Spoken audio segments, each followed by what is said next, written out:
Everyone, welcome to IGNOU विद्या। आज हम पढ़ेंगे इग्नू बीपीआई 102 पब्लिक एडमिनिस्ट्रेशन का पार्ट 15। The central secretariat. तो 1784 तक सेंट्रल सेक्रेटरीट में 3 ब्रांचेस हुआ करती थी, general, revenue and commercial.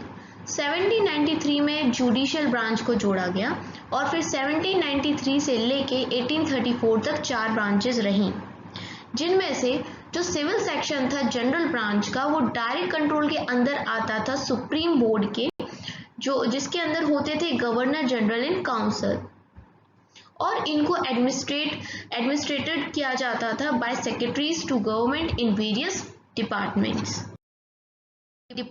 Of secretaries to government.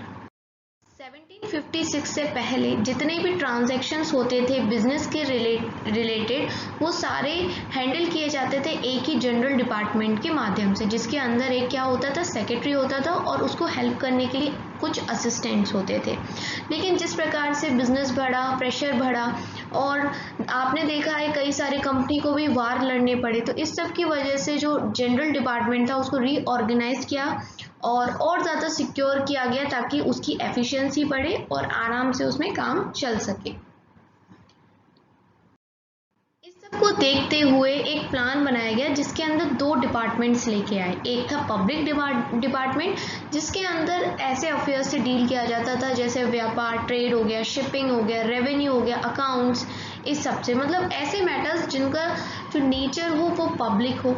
दूसरा डिपार्टमेंट था सीक्रेट डिपार्टमेंट, जिसके अंदर हम मिलिट्री प्लान्स या फिर जो भी हमारे ऑपरेशन होते थे उससे डील करते थे। The 2 departments had to be jointly managed by a secretary and an assistant secretary with sub-secretary attached to each department. तो हर एक डिपार्टमेंट क्या था, जॉइंटली मैनेज किया जाता था एक सेक्रेटरी के साथ, उसके साथ एक असिस्टेंट सेक्रेटरी भी होते थे और सब सेक्रेटरी भी होते थे हर डिपार्टमेंट में। There were 8 assistants for public department और 7 for the secret department. Their specific duties were defined. जो public department था उसमें 8 assistant थे, secret department में 7 assistant थे, और सबकी जो ड्यूटीज थी वो अलग थी और वेल डिफाइंड थी। The president and council at Fort William accepted this plan and implemented it in 1764. But this arrangement lasted only for a year. देखो, ये पूरा जो प्लान था वो एक्सेप्ट कर लिया गया था और इसको इम्प्लीमेंट कर दिया गया था 1764 में, लेकिन ये सिर्फ एक ही साल तक चल पाया। जो फंक्शन होते थे सीक्रेट डिपार्टमेंट के, वो क्लाइव लिया करता था, रॉबर्ट क्लाइव और उसके काउंसिल, ताकि वो सेंट्रलाइज अथॉरिटी को कायम रख सके। And in the office of governor in 1774, Governor General and Council took over the entire civil and military government of Bengal under Regulating Act. लेकिन 1773 में हमने देखा था कि किस प्रकार से रेगुलेटिंग एक्ट आया और उसके बाद पावर ज़्यादातर गवर्नर जनरल के हाथ में दे दी गई थी। इससे पहले सिर्फ गवर्नर की पोस्ट होती थी, हमने ये भी देखा था कि अब गवर्नर जनरल बना दिया गया है, तो उस गवर्नर जनरल और उसके काउंसिल के हाथ में पूरी सिविल और मिलिट्री पावर दे दी गई बंगाल की। With increase in the volume of administrative work and the supervision of military operation against the Marathas and Mysore, the public and secret departments had a secretary each.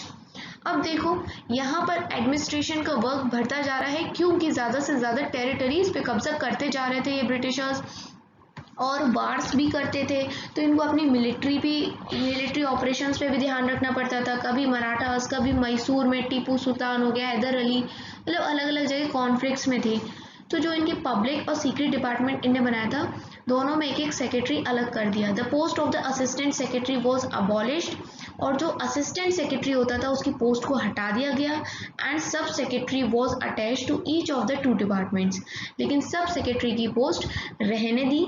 The duties of each were specified again, and secret department was removed to separate house so that its records and paper were not exposed to improper inspection.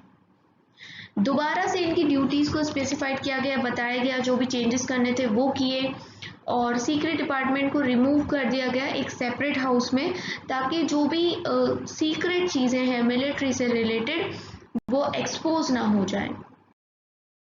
Foreign department, तो जो affairs थे foreign Nations के India के अंदर वो business का part थे secret department के। एंड इसको स्टैब्लिश किया गया था 1783 में और एक सेक्रेटरी बनाया गया था जो कि पूरा देख रेख करता था इस फॉरेन डिपार्टमेंट की under the secret department. Military department matter relating to military expenditure, rank, pension and other claims of military nature were previously dealt with the government in its general और public department। पहले क्या होता था कि जो भी military से related किसी को रैंक देनी है या पेंशन देनी है मिलिट्री ऑफिसर्स को, या जो भी हम हथियार खरीद रहे हैं उन पे एक्सपेंडिचर जो भी खर्चा वर्चा आ रहा है वो पहले जनरल या पब्लिक डिपार्टमेंट में आता था।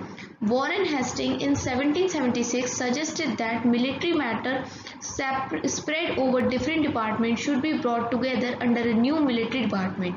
लेकिन वॉरेन हेस्टिंग 1776 में उन्होंने एक सजेशन दिया, कहा कि मिलिट्री डिपार्टमेंट को अलग कर दो, एक अलग सेपरेट डिपार्टमेंट बना दो जिसमें सिर्फ मिलिट्री की चीज़ें रहें, तो उसका नाम दे दिया मिलिट्री डिपार्टमेंट और ये 1777 में किया गया था। One of the most important और ब्रिटिशर्स का सबसे पसंदीदा revenue department when company acquired Deewani province इन 1765। देखो 1764 में बैटल ऑफ बक्सर हुआ, जिसके बाद मुगल एम्परर ने 1765 में दीवानी के राइट्स दे दिए गए थे कि तुम आप दीवानी कलेक्ट कर सकते हो। अब डायरेक्ट कौन कलेक्ट कर लेगा, ये लोग कलेक्ट कर सकते थे, इनके पास ब्रिटिशर्स के पास ईस्ट इंडिया कंपनी के पास पावर आ गई थी कि दीवानी मिलने के बाद। The collection of revenue was left to Indian officers who acted as agent for British. और इन लोगों ने क्या करा था कि हायर कर लिए थे कुछ लोकल पीपल ब्रिटिशर्स ने जो इनके हिस्से का कलेक्शन किया करते थे।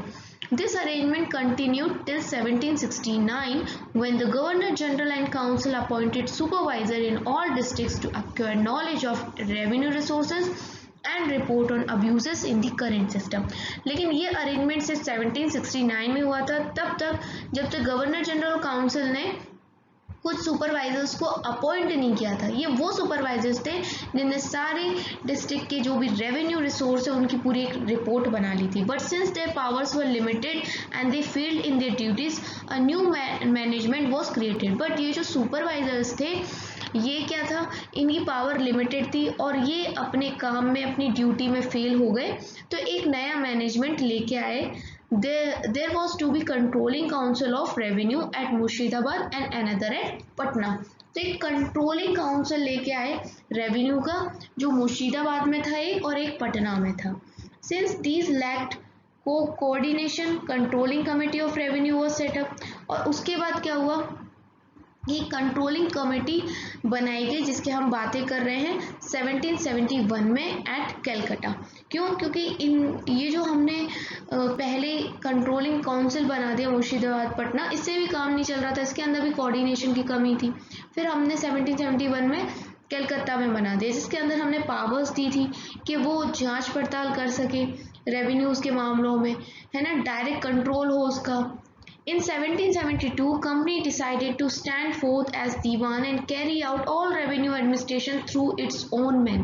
लेकिन बाद में 1772 में कंपनी ने डिसाइड किया कि हम अब कोई लोकल पीपल नहीं रखेंगे, हम अपने ही इंग्लिश मैन को रखेंगे रेवेन्यू एडमिनिस्ट्रेशन करने के लिए, डायरेक्ट दीवानी कलेक्ट करने के लिए। So a committee of circuit was formed which worked along with the controlling committee of revenue.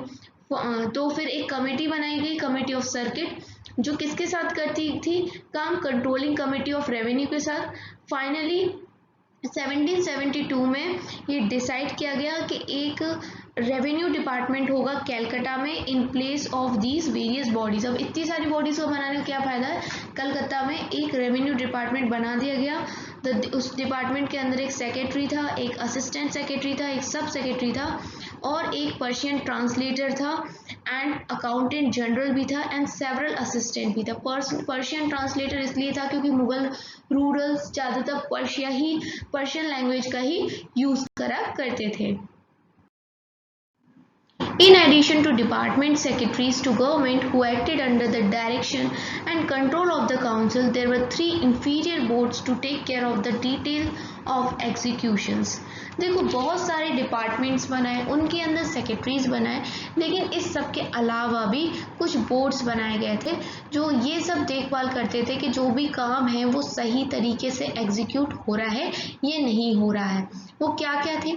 The committee of revenue formed in 1781, एक कमेटी बनाई गई थी जो क्या करती थी, रेवेन्यू के बारे में देखती थी कि रेवेन्यू सही तरह से हो रहा है कि नहीं, जस्टिस हो रहा है कि नहीं, पुलिस काम कर रही है कि नहीं, ये 1781 में। Then board of ordnance formed in 1775 to manage military storage, military की देखरेख के लिए board of ordnance. Then Board of Trade formed in 1774 for commercial transactions. तो ये बोर्ड बनाए गए थे 3। 1785 these were reconstituted as Board of Revenue, Military Board and Board of Trade. बाद में 1785 में इनका नाम क्या कर दिया गया? Board of revenue, military board and board of trade. British administration 1775 से लेकिन 1858 तक ये रहा। Then in 1786 the old secret department was renamed as secret political department. जिसकी बात हम कर रहे थे ना, सीक्रेट डिपार्टमेंट, उसका नाम क्या कर दिया? Secret political department. And foreign department का कर दिया नाम secret and foreign department. A new secret and